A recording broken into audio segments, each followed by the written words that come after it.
sidang OTT kasus rekrutmen yang dilakukan oleh Paminal Mabes Polri bahwa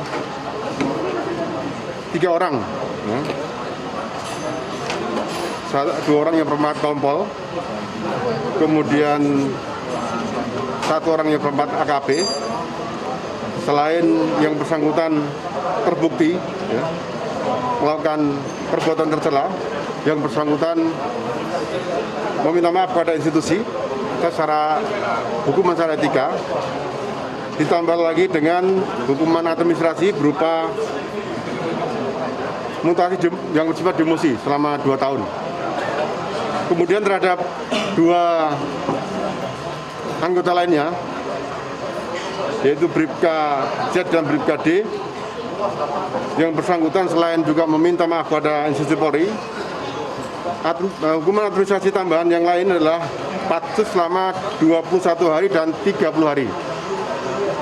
Kemudian untuk 2 orang yang dilakukan oleh sidang disiplin, sidang dilakukan oleh Ankum masing-masing. 1 dokter pembina diturunkan jabatan setingkat lebih rendah selama 12 bulan. Kemudian 1 pengatur tingkat 1, yaitu pemotongan tunjangan kinerja sebesar 12% selama 12 bulan. Itu yang perlu saya sampaikan kepada rekan-rekan. Kemudian terhadap barang bukti yang sudah dilakukan OTT, dikembalikan lagi pada yang berhak. Itu sudah dilakukan oleh Paminal Mabes Polri dan dilakukan berita acara. Ya, jadi uang yang sudah dilakukan OTT dikembalikan kepada yang berhak. Berapa nominalnya Pak? Nominalnya berapa Pak? Dari kelima tersangka bervariasi, ya. Dari kelima terduga ini bervariasi, ada yang 350 juta, ada yang 750 ribu, ada juga yang 2,5 miliar. Keterangan dari Kabid Humas Polda Jawa Tengah tadi memberikan informasi kepada Anda. Itulah hukuman yang awalnya diberikan kepada 7 orang yang terlibat. Ada 5 orang oknum polisi dan juga 2 ASN. Ada penurunan jabatan, demosi dan sebagainya. Anda sudah dengarkan tadi. Nah, ini juga yang kemudian mendapatkan kritik dari masyarakat. Makanya hukuman ringan ini menjadi pilihan judul kami. Tapi memang yang sudah sempat saya sampaikan di awal, ada seruan, instruksi, perintah langsung dengan tegas dari Kapolri untuk meniadakan hukuman-hukuman ringan itu, langsung saja pecat, PTDH, bahkan terus dilanjutkan sampai pidana. Sedikit mungkin saya akan ingatkan Anda sebenarnya apa kasus ini, bagaimana kronologinya.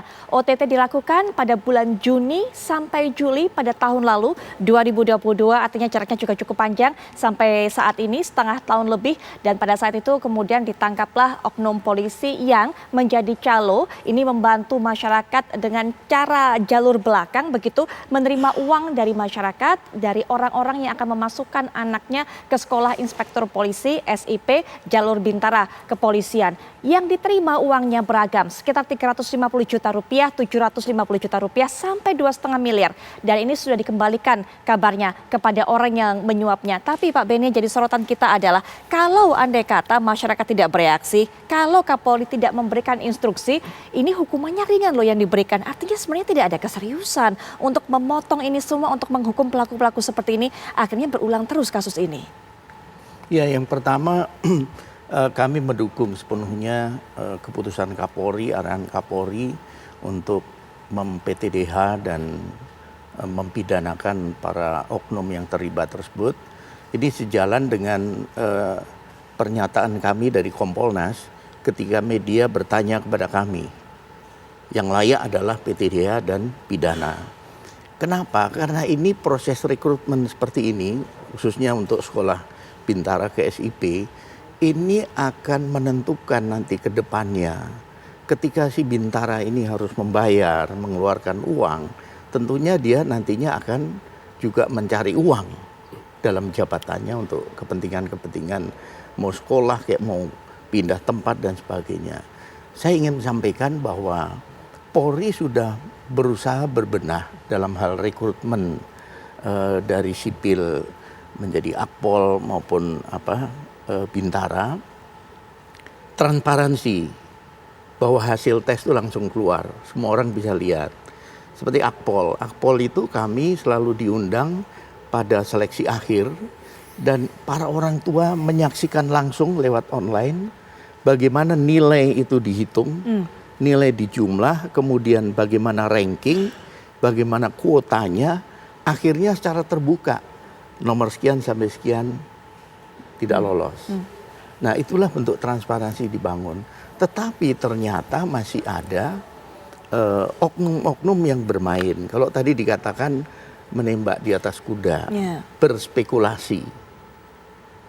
Bisa jadi oknum-oknum ini nggak tahu siapa yang bakal lulus dan tidak lulus, tetapi menjanjikan, mendekati kepada para calon ini, orang tua calon ini, bahwa dijamin akan lulus. Nah, spekulasi ini kalau memang ternyata memang lulus, dia dapat, keluarganya akan berpikir bahwa berkat orang itu. Nah, ini yang dikatakan menembak di atas kuda. Nah, inilah yang akan merusak sistem yang sudah dibangun. Ini yang terus terang, ya kalau Kapolri sampai geram seperti itu, ya memang harus dan sanksinya rendah, itu dia juga yang sanksi awalnya itu loh Pak Beni. Inilah yang tentunya menjadi evaluasi. Kenapa sampai sanksinya rendah? Kenapa setelah ribut-ribut baru ditambah mutasi dan sebagainya? Pertanyaannya adalah kasus ini 2022. Ya. Mulai rame 2023, ada apa? Biasanya ada yang tidak puas dan menyuarakan. Jangan-jangan nanti tidak hanya 5, bisa berkembang lagi. Artinya ada yang bernyanyi kemungkinan di sini, kemudian mengangkat kasus ini lagi gitu, ya, Pak seperti Beni? itu. Kan dalam beberapa kasus yang terjadi seperti itu. Ada ketidakpuasan mereka yang dikenakan sanksi, kemudian dia akan mulai menggigit teman yang lain atau atasannya. Ini pun bisa terjadi nanti ketika PTDH, dia sudah lepas sebagai anggota polisi, dia akan bernyanyi lebih kencang lagi. Baik. Ada yang mungkin bernyanyi dan juga mungkin akan menyeret bahkan sampai atasannya. Itu kemungkinan besar seperti itu. Bagaimana modus-modusnya? Kalau kita lihat Mbak Putri, yang 5 ini kan hanya panitia dan pangkat yang tertinggi itu kompol. Tapi kalau yang mereka minta itu kan dari 350 juta sampai 2,5 miliar. Pertanyaannya adalah, apakah mungkin uang itu hanya yang 5 orang ini?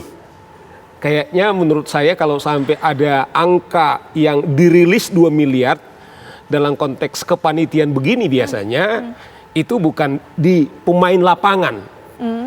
Biasanya praktek-praktek selalu ada di atas daripada yang 5 ini yang juga bermain.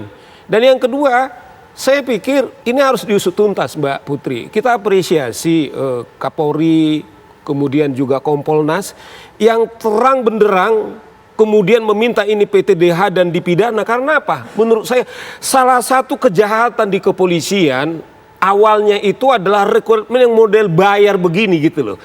Mana kita harapkan polisi yang baik kalau dari awal dia sudah diminta 2,5 miliar, ini udah pasti jadi penjahat.